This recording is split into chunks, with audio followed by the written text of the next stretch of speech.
1절에서 5절까지는 족보가 나옵니다. 성경에 족보가 나오는데 이 족보는 에스라 7장에 있는 이 족보는 에스라에 대한 족보이고, 이 족보가 나온다는 것은 내 뿌리가 어디라는 걸 알려주는 거죠. 에스라는 자신의 뿌리가 바로 대제사장 아론의 자손이라는 거예요. 그래서 자기가 대제사장임을 밝히고 또 자신의 뿌리를 밝히고 있는 것이 1절에서 5절입니다. 여러분, 산의 정상에 가보신 적이 있나요?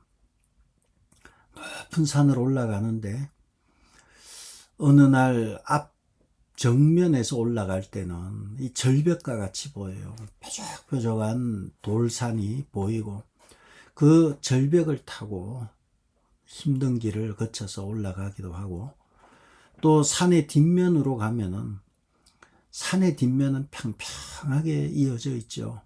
그렇게 해서 올라가서 보니까 시간은 많이 걸렸지만 어렵지 않게 산의 정상에 올라가는 것이죠. 그리고 산의 좌와나 또는 산의 우측을 통해서 올라가는 길도 있습니다. 올라갈 때는 이 산이 이게 올라가는 길이 이게 전부구나 이렇게 생각하기 쉬워요. 그러나 정상에 올라서서 산의 정상에서 좌우와 또 앞뒤를 다 살펴보면 이렇게 올라오게 되어 있었구나. 저 사람 사는 곳에서 이 산의 정상까지 이렇게 올라오는구나. 산 위에 서고 나면 전체 그림이 다 보이는 것입니다. 성경에서 가장 중요한 말씀은 하나님이 세상을 이처럼 사랑하사 독생자를 주셨으니 누구든지 그를 믿는 자마다 멸망하지 않고 영생을 얻게 하려 하십니다. 요한복음 3장 16절을 중요한 말씀으로 봅니다. 사실 그 말씀이 중요합니다. 그런데 산이라는 높은 정상에서 놓고 보면 저는 그렇게 봅니다. 저는 성경 전체를 관통하는 핵심은 하나님의 나라의 입장에서 봅니다. 창세기에서 시작된 하나님의 나라에서 요한계시록의 새 하늘과 새 땅으로 이어지는 하나님의 나라. 그렇다면 나라에서 중요한 것이 무엇입니까? 나라에서 제일 중요한 것은 주권에 관한 이야기입니다. 나라는 주권과 군민과 영토가 있어야 되는데 그 중에서 가장 중요한 것은 주권이에요. 누가 다스리는가, 누구의 나라인가가 중요합니다. 성경은 하나님의 나라의 입장에서 보면 크게 성경 66권 전체를 꿰뚫을 수 있는 중요한 단어라고 저는 마스터 키와 같은 단어가 하나님의 나라라고 봅니다. 나라에서 다시 말씀드리지만 중요한 것은 누가 왕이냐라는 거예요. 주권에 관한 것이죠. 오늘 우리가 보고 있는 에스라, 또 역대기, 다 에스라가 쓴 책들이에요. 포로 후기에 있었던 이 책들, 그리고 역대기 신학의 핵심은 바로 나라예요. 그 나라가 중요한 주제인데 이 나라를 어떤 주제로 다루는가 하면 나라에서 중요한 것은 왕권이잖아요. 이 왕권은 바로 다윗의 후손으로 오실 메시아를 언급하기 때문에 나라예요. 두 번째는 나라에서 중요한 것이 국민이잖아요. 나라의 3대 요소 중에 중요한 것은 두 가지예요. 주권과 국민이에요. 그 국민과 그리고 통치하는 왕과 그 국민, 그것이 예배드려지고 만나지는 곳이 성전이에요. 그래서 역대기의 주제는 다윗의 언약과 성전 중심에 관한 이야기고, 왕과 성전, 그 성전에서는 왕께 대한 경배, 왕께 대한 만세, 왕께 대한 예배가 드려지는 곳이 성전이에요. 그렇다면 역대기 역시 하나님의 나라의 입장에서 메시아의 나라, 주님의 나라가 있고 그 주님을 섬기는 곳으로서의 성전, 하나님이 임재하시는 곳으로서의 성전은 중요하게 다룹니다. 그래서 역대기에 있어서 중요한 주제 두 개를 다루라면 다윗의 언약이고, 그리고 성전 중심에 대한 즉 예배에 대한 이야기가 역대기와 또 에스라의 내용의 주제이고, 단지 에스라와 역대기 신학자들의 주제이냐? 그렇지 않아요. 이제 오늘 보겠지만 제일 먼저 예루살렘으로 돌아와서 성전을 재건할 때 옆에서 힘써 도운 사람들이 학개와 스가랴 선지자들이에요. 역대기 기자뿐만 아니라 선지자들 역시 왕이신 나의 하나님, 내가 주를 높이고 영원히 주의 이름을 송축하리이다. 왕과 그리고 송축 예배가 나오는 것이죠. 그래서 다윗 언약을 이은 메시아의 나라, 그리고 그의 나라를 해서 그 메시아를 찬양하는 것, 바로 이 얘기가 오늘 에스라서에도 동일하게 나옵니다. 그러므로 우리는 우리가 성전이라면 내 안에 왕이신 하나님이 있는가? 하나님이 통치하고 계신가? 그의 나라라면 나라란 개념은 통치의 개념이에요. 주님이 다스리고 있는가? 그리고 주님이 통치하고 있는 성전으로서 역대기에서는 성전을 중시하는 왕, 예배를 중시하는 왕들은 좋은 왕으로 묘사하였고, 성전을 우상 숭배의 자리로 만든 왕들은 나쁜 왕들로 묘사한 거죠. 그런 면에서 솔로몬은 시작은 창대했는데 끝에는 혼탁하게 만들어버린 왕이 솔로몬이죠.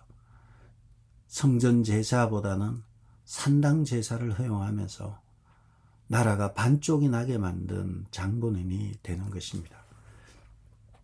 역대기 기자는 이와 같이 성전 중심의 관점에서 좋은 왕인가 나쁜 왕인가 나누고 있습니다. 성전이라는 것은 하나님이 계시는 곳으로, 그곳을 재건하는 것은 예배의 회복을 의미합니다. 그래서 끊임없이 성전을 수리하고 성전을 재건하고 성전을 가꾸는 왕들은 개혁을 일으키게 되어 있습니다. 성전 재건은 곧 예배의 회복이고 하늘의 하나님에 대한 예배자로서의 바른 관계를 의미합니다. 역대기 기자는 분명히 이 점을 짚고 있어요. 유다가 망한 이유는 성전을 중시하지 않았기 때문에, 바꿔 말하면 하나님께, 왕이신 하나님께 예배를 바르게 드리지 않았기 때문에 망했다는 것이 바로 역대기 신학자들의 이야기입니다.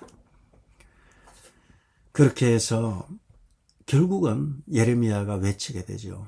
너희들은 끌려갈 것이다. 포로로 끌려갈 것이고 70년 뒤에 다시 회복될 것이다. 이 예언의 말씀을 가지고 그들은 포로로 끌려가게 되었습니다. 바벨론의 포로로 끌려가서 70년이 지나고 나서 이제 돌아오기 시작합니다.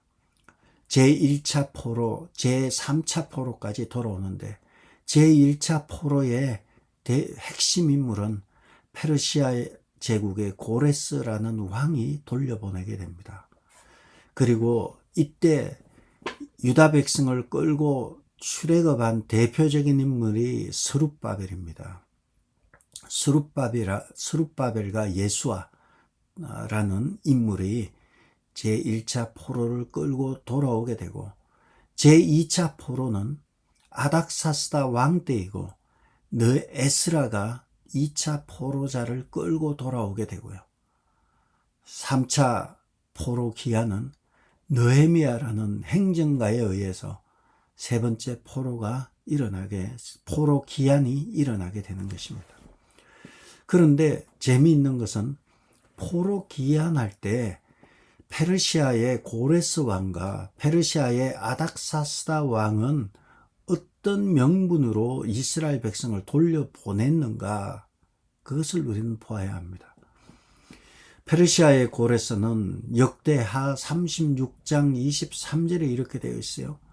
하늘의 신 여호와께서 내게 명령하사, 하늘의 신 여호와께서 내게 명령하사 유다 예루살렘에 성전을 건축하라 하셨나니, 성전 건축을 명하신 거예요. 하늘의 하나님이 페르시아의 고레스에게 나타나셔가지고 유다 백성을 돌려보내라, 그들로 하여금 유다 예루살렘에 성전을 건축하라고 하셨다 하면서 돌려보낸 것이 페르시아의 고레스가 됩니다. 두 번째 포로 기한을 주도하고 세 번째 포로 기한을 주도했던 아닥사스다 왕은 그들을 돌려보내면서 이런 말을 합니다. 에스라 7장 23절에 보면 하늘의 하나님의 전을 위하여 하늘의 하나님이 명령하신 것을 삼가 행하라. 하늘의 하나님을 두 번을 반복하면서요, 페르시아의 고레스도 하늘의 하나님께서, 하늘의 여호와께서 내게 명령하셨다. 아닥사스다 왕은 하늘의 신 여호와께서, 하나님께서 하나님의 전을 위하여 명령하셨다 하면서 두 번 다 하나님이 명령하셨고요. 그리고 하나님이 명령하신 내용은 성전을 건축하라는 것이었습니다. 신기하게도 이스라엘 백성이 독립운동을 해서 바벨론, 페르시아를 한 것이 아니라 하늘의 하나님이 도우셨다는 거예요. 하나님의 선하신 도우심을 힘입어서 그들이 포로에서 돌아오게 되었다는 것입니다. 그렇다면은 여기서 우리가 힌트를 보게 되죠. 역대기나 이 신학자들, 이러한 선지자들의 내용은 이스라엘의 왕들이, 이스라엘 백성들이 온전한 성전에서, 그리고 온전한 예배를 드리지 않아서 망했기 때문에 회복하는 길은 온전하게 예배를 드리는 길이고, 예배를 드리기 위해서 성전을 재건하는 것이 가장 중요한 일이었던 것입니다. 그것이 힌트였어요. 예배만 다시 드린다면 살아날 수 있겠구나. 그리고 신기하게도 페르시아의 고레스나 아닥사스다 왕은 하늘의 신 여호와께서 나에게 명령하셨다. 유다 예루살렘에 성전을 세워라. 하나님의 관심은 바로 이와 같이 성전 재건에 있었던 것입니다. 성전 재건은 온전한 예배를 의미합니다. 그리고 그들이 포로에서 돌아와서 예루살렘으로 돌아왔을 때 선지자들이 적극적으로 협력하여서 성전 건축을 독려하기 시작하였습니다. 그러나 성전은 돌아오자마자 짓다 말다 하면서 16년이라는 세월을 허송하며 보내게 됩니다. 16년 동안 허송세월하다가 마지막 4년 동안 식어진 가슴에 불을 지펴라 하면서요, 학개와 스가랴 선지자가 힘을 쓰고 함께 하면서 마침내 예루살렘 성전이 완공이 되죠. 하나님의 관심은 이러한 예배의 회복에 대해서 있었고, 모든 관심이 여기에 있었던 것입니다. 그렇다면 이 예배는 무엇입니까? 바로 왕이신 하나님 나라의 통치자이신 하나님께 나와서 예배드리는 것이고, 이것은 요한계시록에서 14만 4천 명이 어린 양과 보좌에 둘러앉으신 어린 양과 우리 주 하나님 앞에서 찬양하고 노래하고 영원히 찬양하는 그 모습과 연상이 돼요. 그것이 예배지요. 우리가 하나님 나라에 가서도 해야 될 것이 있다면 그것은 예배입니다. 그래서 이 땅에서 이 하늘의 모형으로서의 예배를 드림으로 우리의 영혼이 하늘의 기쁨을 이 땅에서 체험할 수 있는 것입니다. 이 땅의 수많은 문제를 해결하는 길 역시 하늘의 하나님께 있음을 알고, 그리고 그분에게 온전하게 예배드릴 때 회복이 일어나는 것을 우리는 알아야 하는 것입니다. 역대기의 기자들, 또 에스라는 역대기를 쓴 기자죠. 역대기 신학이나 에스라는 예배 때문에 망했구나. 그렇다면 예배를 다시 살려야 되는구나. 그런데 우리 힘으로는 살릴 수 없구나. 우리 힘으로 예배를 드릴 힘조차 없구나. 그래서 대제국 페르시아의 고레스를 통해서 아닥사스다 왕을 통해서 가서 마음껏 예배드리라. 유다의 예루살렘에 성전을 건축하라 하고, 건축할 때 힘들까봐 바벨론 시절에 뺏어왔던 성전의 그런 기명들을 돌려보내면서 예배를 드리고 성전을 건축하라 하였지만, 막상 돌아와서 보니까 성전 건축이 잘 안 돼요.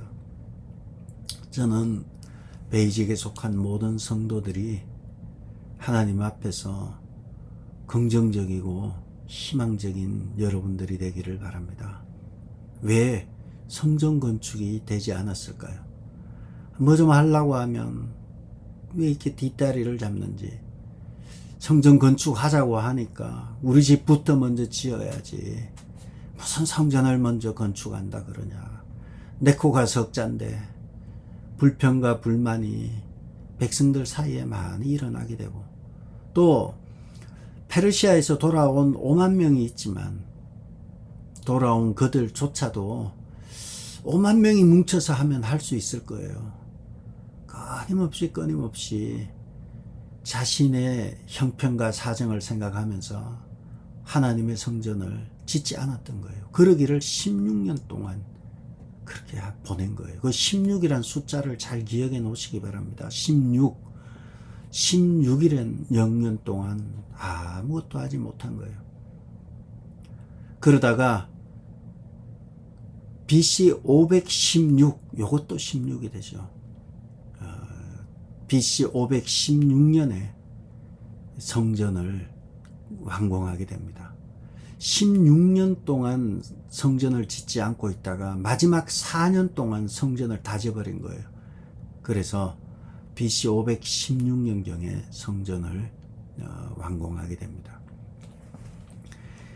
BC 516년경에 성전을 완공하고 나서요. 그리고 BC 458년에 제2차 포로기한이 일어납니다. 성전을 완공하고 나서요. 딱 거의 60년 만에, 60여 년 만에 제2차 포로기한이 에스라의 주도하에 일어나게 됩니다. 그렇게 해서 에스라가 60년 만에 돌아오죠. 에스라가 성전 완공한 이후 60년 이후에 제2차 포로도를 끌고 돌아오게 됩니다. 그리고 느헤미야 1장 1절에 보면, 그리고 나서요 13년 후에 느헤미야의 주도하에 제3차 포로기한이 일어나게 됩니다. 그렇다면 지금 여러분이 연도를 다 하실 필요는 없어요. 잘 들어보시기 바랍니다. 제1차 포로기한에서 그들이 했던 중요한 일이 무엇입니까? 유다의 예루살렘에 성전을 건축하라. 고레스의 명령대로 그들은 와서 성전을 건축하는 일에 집중하였지만 16년 동안 허송세월 하다가 마지막 4년 동안 성전을 건축하게 되죠. 이것만 놓고 보면 제1차 포로기한의 핵심적인 미션은 성전 건축이었어요. 그리고 60년 동안 성전이 건축되었지만 그 뒤에 아무것도 이루어지지 않았어요. 그래서 제2차 포로기한 때에 에스라에 의해서 이루어진 것은 말씀의 회복이 되죠. 왜냐하면 제2차 포로기한을 이끈 에스라는 율법에 익숙한 왕으로, 율법에 익숙한 학자로 언급하고 있기 때문입니다. 1차는 성전 완공이었다면 2차는 율법으로 돌아가자. 에스라의 핵심적인 사명은 율법으로 돌아가자, 말씀으로 돌아가자, 말씀 회복이고요.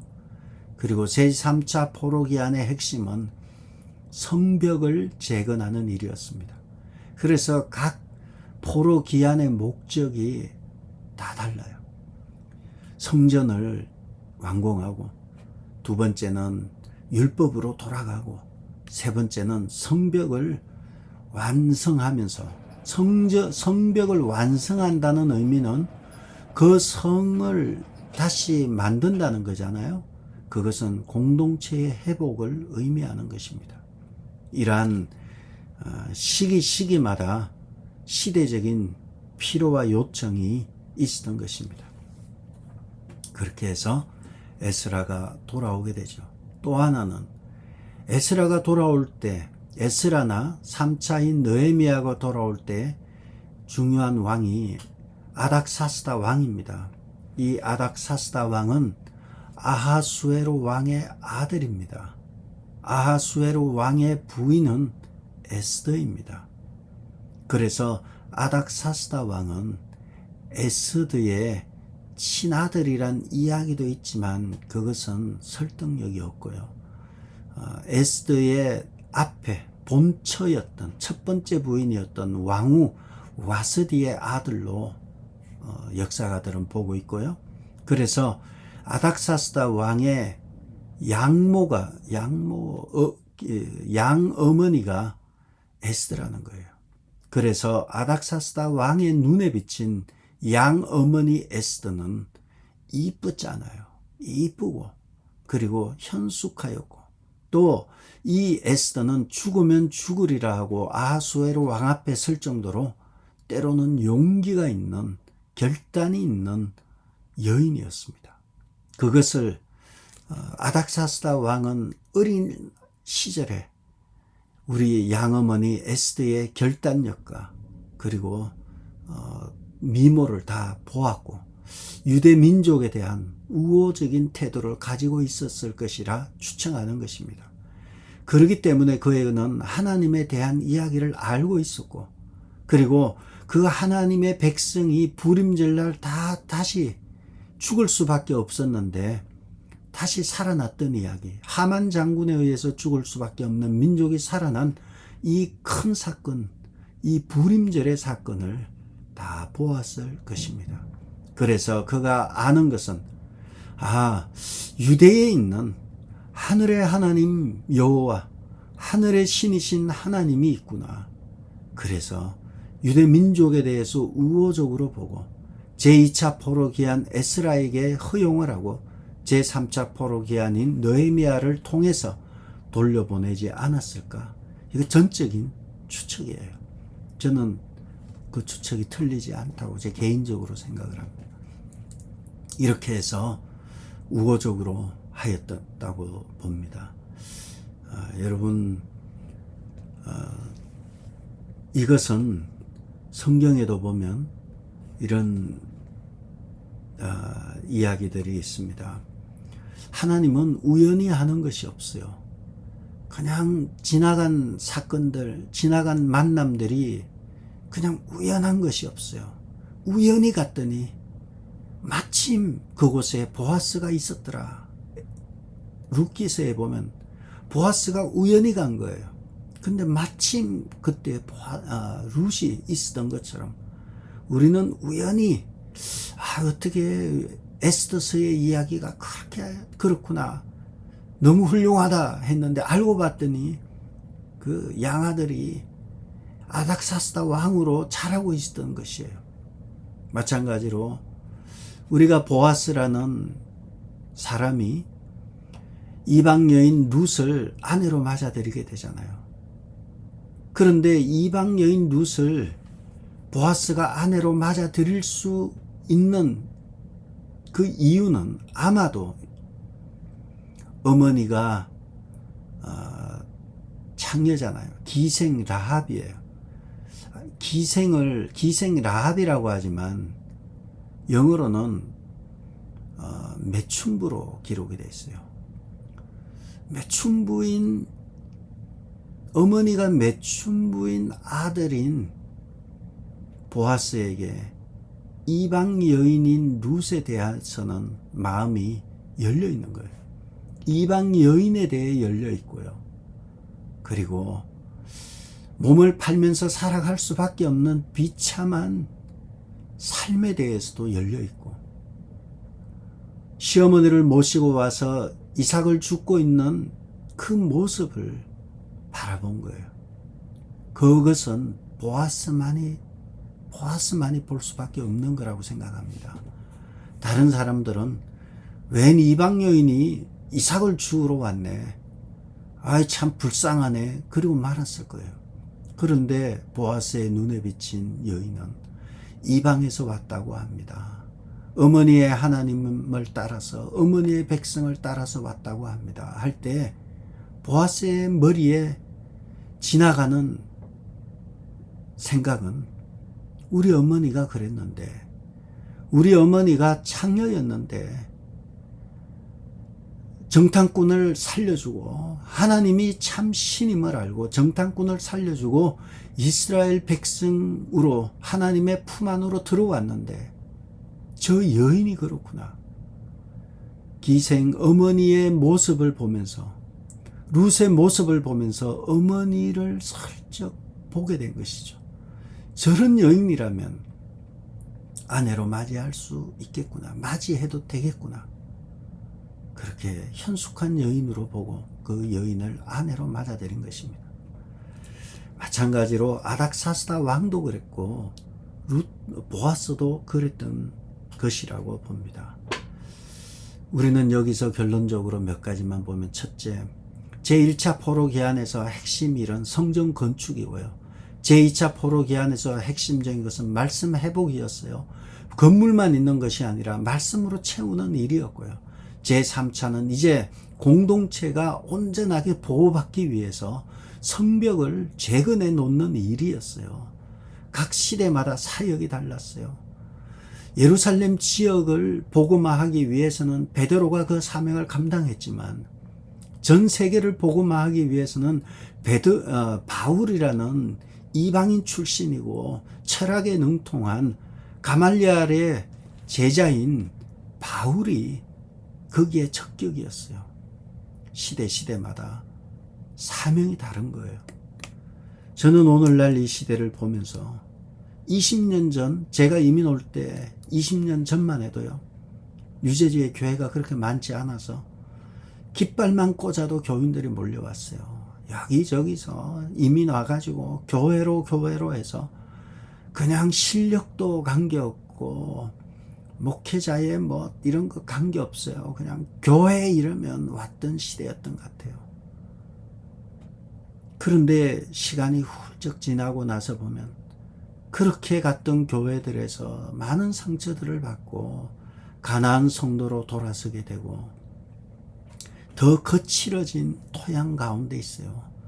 한국 교회도 마찬가지고요. 이제는 교회마다 근징이라고, 징계라는 것이 통하지 않아요.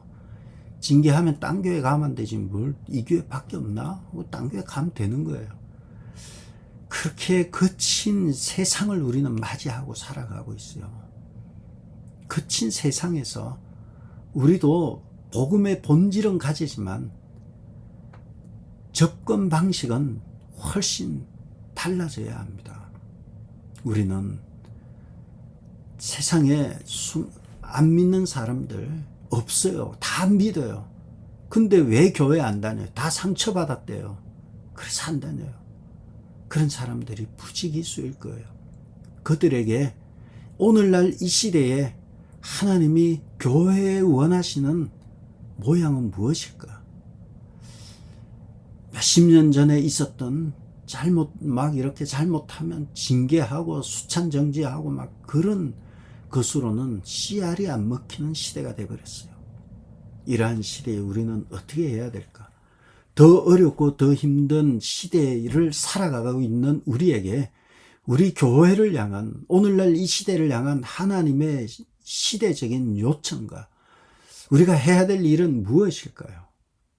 결국은 더 어려운 시기를 지나는 우리는 성경에서 말한 대로 죽기까지 사랑하고 죽기까지 끌고 가는 거예요. 모든 헌법의 가장 우선되는 헌법은 한 영혼을 살리는 거예요. 영혼을 살리는 일에 목숨을 걸고 또 죽고 또 죽고 돌아만 올 수 있다면 무엇이든 할 수 있는 그러한 자세가, 그러한 순교의 자세가, 순교의 자세로 사는 시대가 오늘날 이 시대라고 봅니다. 여러분, 순교하게 해주세요. 순교는 삶으로 하는 거예요. 나도 주기철 목사님처럼 순교해야지. 그렇게 하려면 삶으로 현재 죽어가야 돼요. 지금 죽지 못한 사람이 그때 가서 죽겠다. 그거 다 그냥 희망사항이고 뭐 아니면 말고식이에요.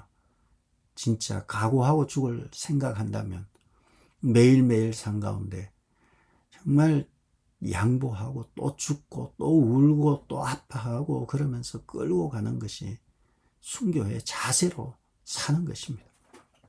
여러분, 시대가 바뀌었습니다. 시대가 바뀐 이 시대에 우리는 시대적인 어떠한 접근법으로 이 많은 상처받은 사람들을 향해서 나아갈까? 우리 깊이 고민해 보아야 합니다. 각 포로 기한 때마다 맡겨진 사명이 달라졌듯이 우리 교회는 2026년을 준비하는 이민교회가 되어야 합니다. 그러려면 무엇을 준비해야 할지 스스로에게 자문하고 또 내가 오늘 만나고 있는 삶의 자리에서 만나고 있는 이 모든 사람들 가운데 우연이 없을 것이다. 하나님의 반드시 이유와 뜻과 목적이 있을 것이다 생각하고 오늘 하루도 승리하는 여러분 되시기를 주의 이름으로 축복합니다. 기도하겠습니다. 시대에 합당하게 기환하여서 주어진 일을 감당했던 것을 봅니다. 오늘날 이 시대에 척박하고 거친 이 시대에 우리는 과연 어떻게 하나님의 나라를 증거하며 정인의 삶을 살아갈 것인가 깊이 고민하면서 분명한 것은 죽기까지 복종하신 주님을 본받아서 침을 뱉고 욕을 하며 때리는 그들을 위해 저들의 죄를 용서해달라는 주님의 마음을 본받아서 우리의 오늘 삶의 자리에서도 주님을 따라서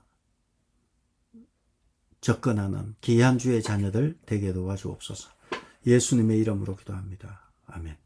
하늘에 계신 우리 아버지여, 이름이 거룩히 여김을 받으시오며 나라의 마옵시며 뜻이 하늘에서 이룬 것 같이 땅에서도 이루어지이다.